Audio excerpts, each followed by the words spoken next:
Hi guys! Welcome to our vlog again. So, it's another day. Thank you for always supporting Jose and Maria Tubi guys. So, another video na naman yung gagawin namin ngayon. Habang nakabakasyon pa nga guys, sinusulit namin ni Daddy na makapag-swimming. So, papunta kami ngayon sa Pasakaw. Ang Pasakaw ay kilala sa kanilang mga beaches. So, ayan. Pag nakikita nyo na guys na maraming puno, ibig sabihin malapit ka na sa beach. So, ayan. Maganda yung simoy ng hangin dito guys. Mapreskong mapresko. Malapit lang to sa aming bahay guys. So, 15 minutes away lang, makakarating ka na kagad sa beach ng Pasakaw. Ayan nga.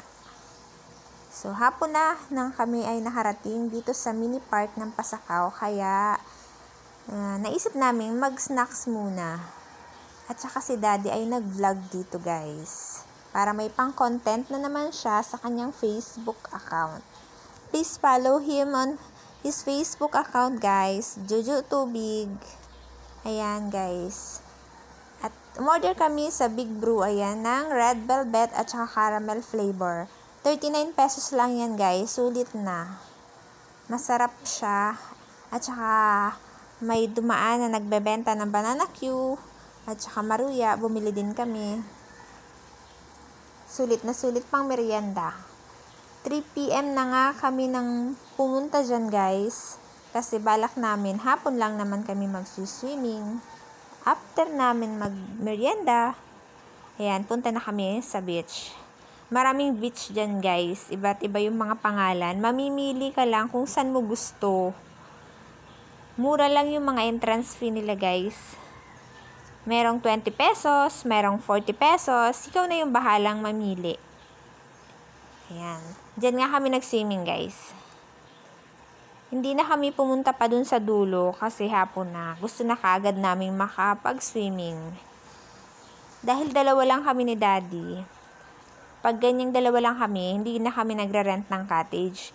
Pero kapag kasama namin yung mga kaibigan namin or family namin, nagre-rent ng cottage. Pero dahil dalawa nga lang kami, ayan, nag-entrance fee lang kami ng 20 pesos. And then, diretso na sa dagat. Total, busog naman kami dahil nakapag-snack na kami. Ayan. Naka-outfit na din kami na pang swimming guys. So, ayan talaga. Diretso na sa dagat. Hapon na. Meron pang mangilan-ngilan at saka meron ding mga dumating na mga magna-night swimming guys. Usong-uso yung night swimming sa mga dagat ngayon. Habang mainit pa ang panahon, papatapos yung summer, habol na tayo guys. Mag-swimming na tayo. Simple way ng bonding lang namin to ni Daddy, pero nakaka-relax, nakakawala ng stress. At saka, magandang banding yan.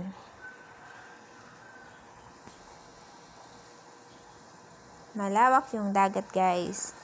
Make sure lang na marunong tayong lumangoy kapag pupunta dun sa dulo. At saka, mas maganda din mag-swimming dun sa may mga tao din, para in case din may emergency, makakatawag tayo ng pansin, makakahingi ng tulong. Ayan. Ready na si Daddy.